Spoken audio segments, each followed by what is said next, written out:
What's up? How you doing? Here we are, Tuesday evening, and it's beautiful weather. Very mild, no wind at all. Um,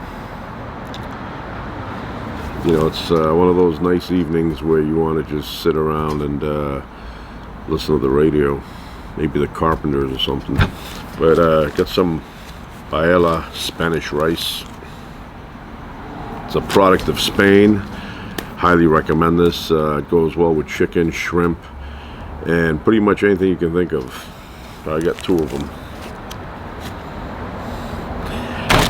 And once you're done with the rice and you have the bags left over, you can use these for your spare change. So I highly recommend it. Rey del Arroz. So you ever have, like, I don't know if it's a nightmare, but I don't mind nightmares because you're going to wake up from a nightmare. Reality, though, you never wake up from it, and you have to live with it. But nightmares at night, sometimes they're like an interesting movie. When I was a kid, and I had this dream a few times in different scenarios, but it was the dream of King Kong. So when I was a kid, I had seen the Jessica Lange King Kong version, came out in 1977. And for the next few years, once a year, I would have a dream where King Kong was looking for me. And he was destroying houses, and there I was. In the old days, they used to have the train, what do they call those? The elevator train, the L train. And it was on the steel tracks up above the street, and there I am on the train, and King Kong is coming, and I could see him, and I'm running, and my heart is beating fast, like about 120 beats per minute. And no matter where I go, no matter how I lose him, a few minutes later, there he is, showing up again.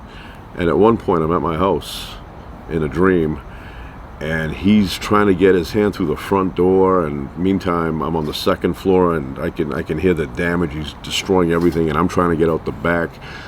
But everything I do, he knows ahead of time, because I guess it's my brain controlling the whole thing. And I didn't want to make the dream too boring, so I would always have him just a couple of steps behind me. But that dream I would have, once a year at least. But I had it a few times. It was anyway, but I enjoy dreams like that, where you're being chased, or you're being hunted down by something or somebody, or you're falling, and then you wake up and you go, oh, it was just a dream. And you don't have dreams like that. Usually it's these weird dreams where one minute you're here, then you're there, then other people, weird combinations. But I don't know if it's a special food. If there was something like, I don't know, you eat dark chocolate at night and you have nightmares, I would eat dark chocolate at night and have nightmares. Because it's like watching, like I said, an interesting movie. And then you wake up and you go, that was just a dream. But sometimes reality is a nightmare, and you never wake up from that. Yep. I was thinking about that movie, Rambo, First Blood, the original one. And I remember when I saw it the first time, I was very impressed with that knife. But as I got older, I realized that that knife is not that good. First of all, the handle is hollow, which throws off the balance of the knife.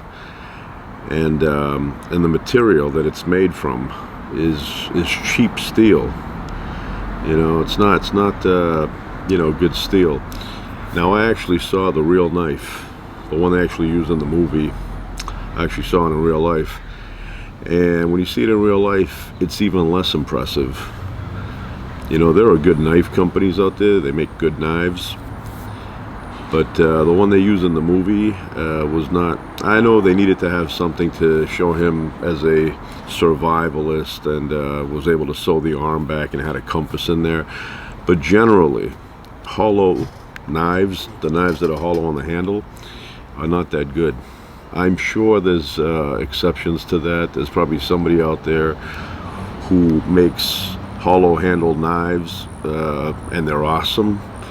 But I want to say the majority are crap. I would not buy a knife like that. Many years ago, I don't know, like 30 plus years back, I ended up buying a replica of the knife used in Rambo First Blood. And as I was holding it in my hand, I could tell it was not good, material that it was made from. Very, very cheap steel. And like I said, the most important thing of a knife, the balance. The balance. The handle and the blade. If you put your finger here in the middle, well, this is like a cheap paring knife, but if you put your finger in the middle here, it should balance. And the Rambo knife would tip over like that. It never balanced. It's not good to use in any kind of situation. And I know in the movie Teasel asks Rambo, what are you doing with a knife like this? And he says he uses it for hunting. And he says, what do you hunt? The other guy, he says, what does he hunt? Elephants? Teasel says, don't be ridiculous. He goes, what do you hunt? Well, what do you hunt with a knife? And Rambo says, you name it. And then later on, they show him hunting a wild boar. I mean, it's possible if you jump from a top, like a little cliff there, and the boar is beneath you, and you have the knife tied on a stick and use it as a spear.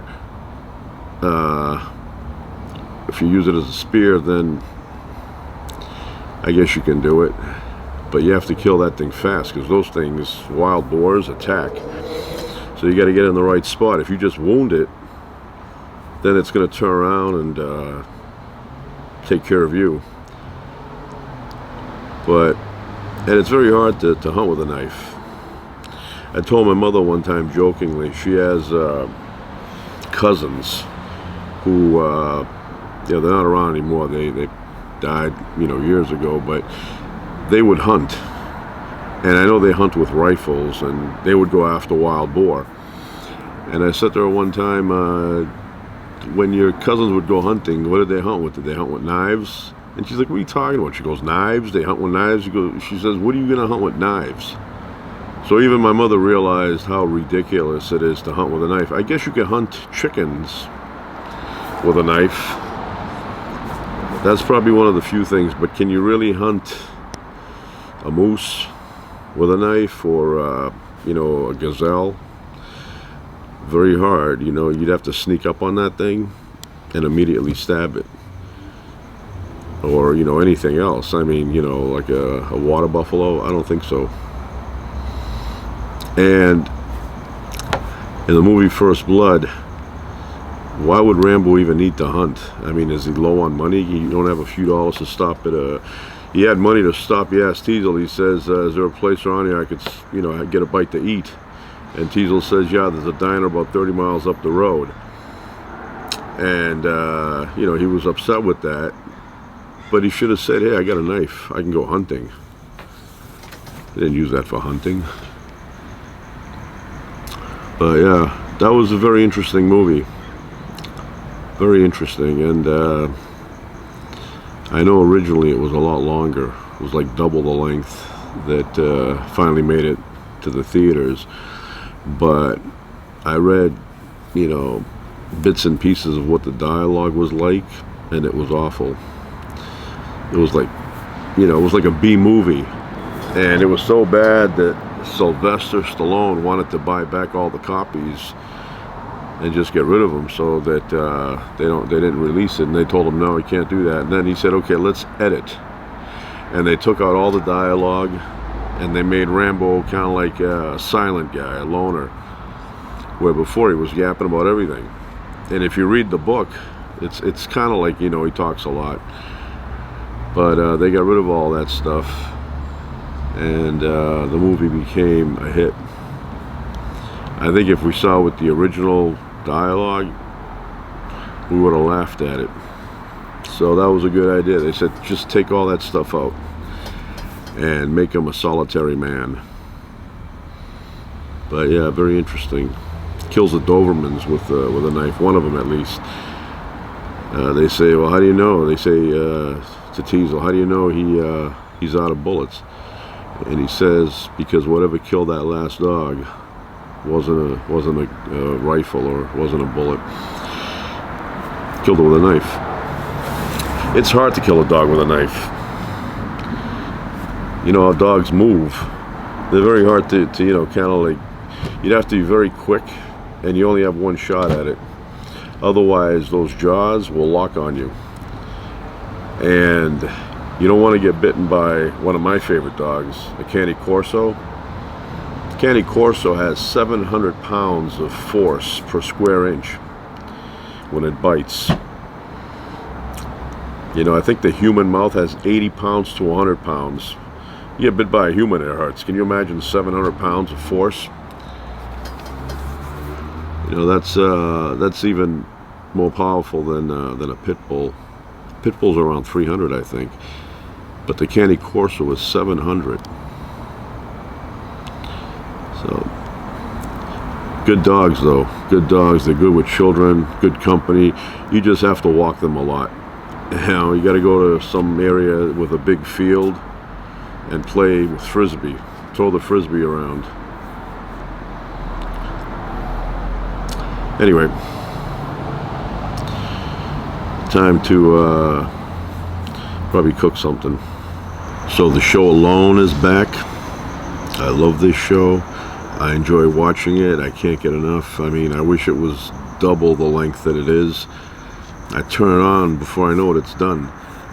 And I've come to realize that no matter how good you are,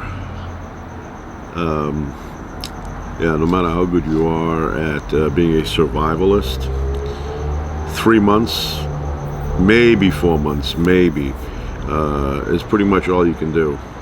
This show gets the best of the best.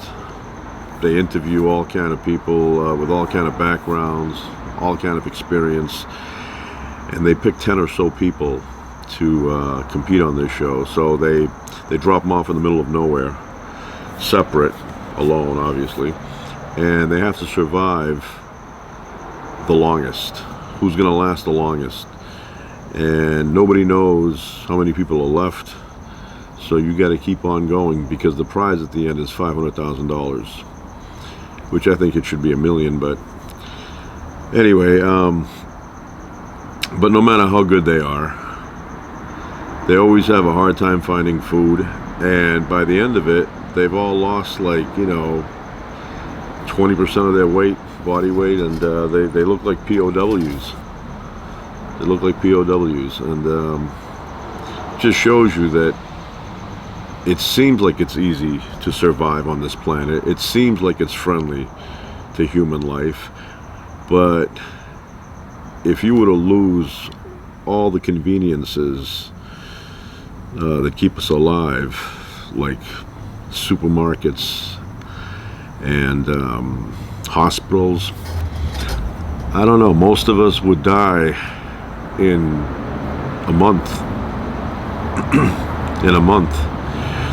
Now these guys and women, they're experts in surviving with nothing, basically, and even they have a hard time making it. I remember in past seasons where you would see these people going in nice and heavy, 30-40 pounds overweight, and by the end of it, they looked like they were in some kind of prison camp, and they fed them maybe like 100 calories a day. So yeah, very difficult to survive, and this pandemic has shown how difficult it is. Most of us do not have survival skills at all, but even if you have some, how long can you go? What are you going to eat? I see the cast of this show. They're constantly trying to get fish, and there's never fish in the river or the ocean or whatever. They eat squirrels, they eat things like that, but it's never enough. Never enough.